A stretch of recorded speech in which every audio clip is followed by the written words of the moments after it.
Hola, buenas, hoy vamos a estar criticando Aquaman y el Reino Perdido. Y sí, sé que he estado un poco perdido yo también últimamente, pero es que he empezado un nuevo trabajo y por eso he estado un poco liado, la verdad. Pero tengo muchas ganas de empezar de nuevo a hacer críticas, o sea, vamos a empezar muy fuerte. Entonces, sin más dilación, empecemos con los positivos. Bueno, pues el primer positivo, Jason Momoa como Arthur Curry. La verdad es que cuando empezó la película me asusté un poco, porque se le veía como muy chistoso, a lo mejor demasiado, y se parecía un poco como al Thor de Waititi que al Aquaman de los cómics. Pero la verdad es que una vez empezó a avanzar la historia, fue mejorando su personaje, que de hecho esto es una de las cosas que voy a hablar. Esta peli es una de esas películas que mejoran a través de la película, porque la verdad al principio, y voy a hablar bastante de esto en los negativos, al principio estaba acojonado porque había muchas cosas que no me estaban gustando, pero la verdad es que una vez introducen a Orm, que hablaré de, bueno, voy a hablar directamente de él, ¿para qué voy a perder el tiempo? Yo pensaba que introducir a Orm como una especie de Loki, ¿sabes? Que al final se hacen como amigos, como hermanos y todo esto, iba a ser una gran cagada. Por lo que dijeron de que querían hacer como un buddy comedy, pensaba que se iban a cargar la película haciendo que fuese muy ridículo esto de que ahora de repente eran amigos. Pero la verdad es que una vez introducen a Orm en la película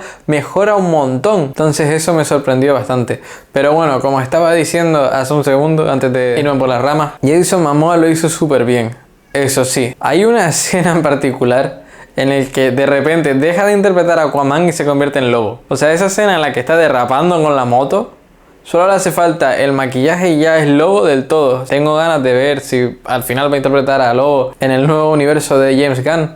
Pero eso, nada, que me encantó cómo interpretó a Aquaman aquí. Porque a pesar de que se le ve al principio de la película como muy chistoso y así, y hay un momento en el que dice que cuando se pone nervioso hace chistes y cosas así, una de las escenas que más me gustó de la película es muy sencilla y es bastante seria. Y es cuando Aquaman al principio de la película dice que quiere que Atlantis se revele al mundo y de repente todos los otros reinos como que se ponen en su contra. Esa fue la primera escena en la película en la que me sentí como que este era el Aquaman de los cómics. Y la verdad me gustó bastante. Eso sí, obviamente bastante predecible lo que iba a pasar después de eso, y entonces por eso la historia a lo mejor sí es un poco predecible, pero la escena en sí y cómo lo interpretó Jason Momoa hizo que todos mis miedos de principio de que iban a tomarse en plan coña al personaje se fumasen en un segundo. O sea, por eso me gustó bastante la escena. Bueno, yo creo que el mayor positivo que tiene esta película es James Wan. Y es que la verdad esta película podría ser mejor, podría ser peor, pero James Wan tiene un estilo siempre muy interesante y la verdad es que me encantó su cámara súper dinámica que se movía por todos lados, además de las referencias que tenía, como por ejemplo el hecho de que los ayudantes de los malos están vestidos como los personajes de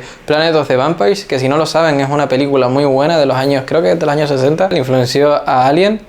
Nada, entonces ese detalle me gustó bastante. O como cuando vemos el sitio de los piratas, es una referencia total a la cantina de Star Wars, que hasta tienen a su especie de Jabba the Hutt, pero que en plan pez. O sea, eso fue muy bueno, tiene referencias muy buenas y un estilo muy chulo. O por ejemplo el malo, que aunque no me encantó, vamos a hablar un poco más de ello un poco más adelante, el hecho de que estaba animado como si fuese stop motion, estuvo muy chulo. Y también otra cosa que me gustó del malo es que su backstory se parecía un montón al Señor de los Anillos. Pero sin duda yo creo que lo mejor de esta película es que me hizo tener ganas de ver la primera de nuevo. Que de nuevo, yo no había pensado en la primera hace un montón de tiempo. Creo que no había pensado en la primera desde que salió. Entonces, ¿será mejor o será peor? Pero el hecho de que esta película hizo que tuviese ganas de ver la primera de nuevo, yo creo que eso ya es un punto muy fuerte a favor de la misma. O sea, porque si una secuela consigue que tenga ganas de ver de nuevo la primera, es que ha hecho algo bien. O sea, eso.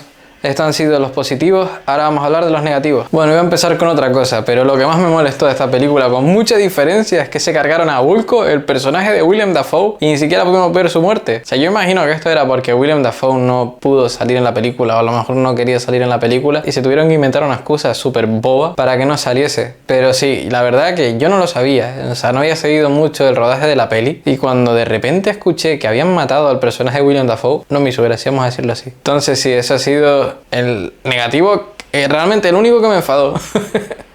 pero sí, fue probablemente el que más me molestó. Otro negativo ya lo mencioné más o menos antes, que era que el principio me asustó, porque pensaba que la película iba a ser estúpida y no se iba a tomar nada en serio. Pero por suerte, más adelante más o menos lo arreglo. No del todo, pero más o menos lo arreglo. Y relacionado con que no se tomase en serio, la película tiene un humor muy infantil, por decirlo de alguna manera. Hay una escena, esto era lo que estaba diciendo antes, en el que el bebé le mea en la cara.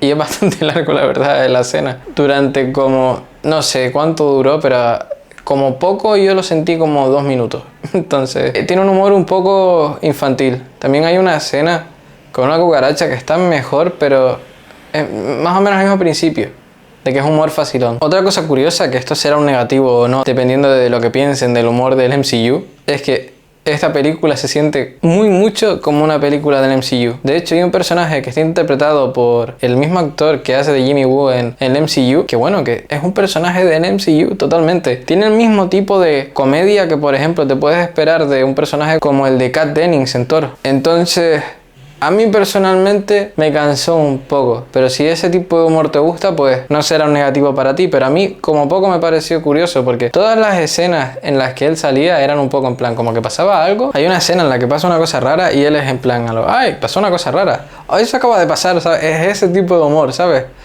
Como lo que critican del MCU, pues exagerado, pero ahí, ¿sabes? Entonces, eso fue curioso. Otra cosa es que la película es muy predecible. Que de nuevo, esto depende de lo que te estés esperando de la peli, te puede gustar o no. A mí no me sacó demasiado de quicio, pero me hubiese gustado haberme sorprendido un poco más con la película, la verdad. Y una de las cosas que no me gustó nada es que hay un montón de flashbacks a la primera película. Que bueno, puedo llegar a entenderlo para recordar al espectador de lo que ha pasado, pero la verdad es que se sentía más como una serie de televisión que como una película. Cada vez que ponían un flashback, encima con un efecto súper raro. Y bueno, ya para terminar, dos otras cosas. Primero, que hay una escena súper rara en la que Mera le da un beso al personaje del que hace de Jimmy Woo, que como que es rarísima, porque no se conocen y de repente le da un beso. Parece como típica escena de comedia romántica en el que por la puta cara, o sea, como que acaban de ganar los buenos y por eso le da un beso a la chica a esto.